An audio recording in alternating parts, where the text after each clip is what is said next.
Hey there, health enthusiasts. Welcome back to the HFS Health Channel. Today, we're diving deep into the topic of iron deficiency and how to boost your iron levels naturally. Iron plays a crucial role in our overall well-being, and low iron levels can cause a range of symptoms like fatigue. So if you're struggling with low iron, this video is for you. Let's start with tip number 1, eating more iron-rich foods.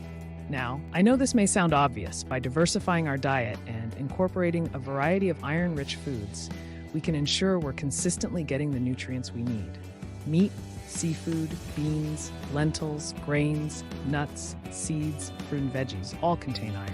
To make it easier for you, I have already prepared lists of iron-rich foods for both omnivores and vegetarians. You can find these lists in the description box below. Remember to focus on whole foods and minimally processed options, as they generally contain more iron than hyper-processed foods. Before we move on, it's important to understand that there are two types of iron in our foods, heme iron and non-heme iron.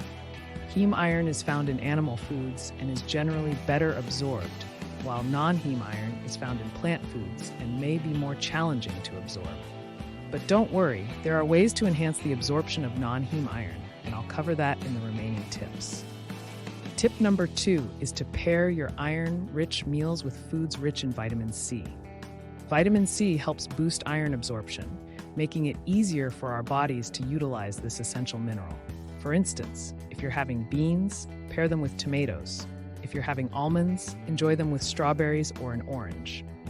Vitamin C can be found in various fruits and vegetables, and you can find a list of vitamin C-rich foods and iron-vitamin C combinations in the info guide provided in the description box. Moving on to tip number 3, soaking and straining your beans, lentils, and grains before cooking them can significantly improve iron absorption. These foods contain phytic acid or phytates that can hinder iron absorption. Soaking them overnight and then cooking them in fresh water can help reduce these phytates and improve iron bioavailability.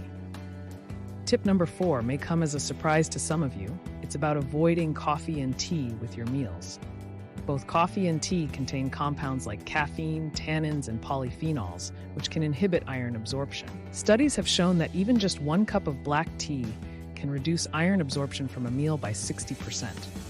So it's best to enjoy your coffee and tea in between meals rather than with your iron-rich foods. Next, tip number 5 advises avoiding calcium supplements with your iron-rich meals. Calcium also interferes with iron absorption. If you're taking calcium supplements, try to separate them from your iron-rich meals. This also applies to fortified beverages like plant milks. If you're struggling with low iron levels, it might be a good idea to consume these beverages separately from your iron-rich foods. Moving on to tip number 6, let's talk about the use of over-the-counter antacids. If possible, it's best to avoid them unless absolutely necessary. Antacids, such as Tums, reduce stomach acid levels, which are essential for proper digestion and iron absorption. If you're experiencing digestive issues, it's better to find an alternative solution and consult with your doctor. In the info guide, you'll find more information on low stomach acid symptoms, so be sure to look out for any signs. Lastly, tip number 7 introduces an interesting way to increase iron intake, using non-enameled cast iron cookware. Studies have shown that cooking acidic and moist foods in new cast iron cookware can result in the food absorbing some iron from the cookware itself. Although this shouldn't be solely relied upon for meeting iron requirements, it can be an additional source of iron in our diets.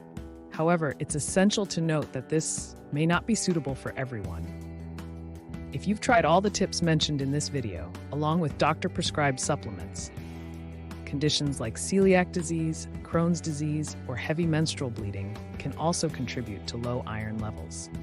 So it's vital to consult with your doctor to explore other potential underlying factors. Before we wrap up, I want to mention one more thing for women of childbearing age who are planning to get pregnant in the near future. It's incredibly important to know your iron levels beforehand, as many women experience iron deficiency anemia during pregnancy. Getting your iron levels tested and taking appropriate measures to boost them before becoming pregnant can greatly benefit both you and your baby's health. Remember to discuss this with your doctor for personalized guidance. That brings us to the end of today's video on boosting iron absorption and increasing your iron levels naturally. I hope these science-backed tips have provided you with valuable insights and practical strategies to optimize your iron status. If you found this information helpful, don't forget to give this video a thumbs up and subscribe to our channel for more health-related content. As always, remember that your health is in your hands. Take care and stay healthy, my friends.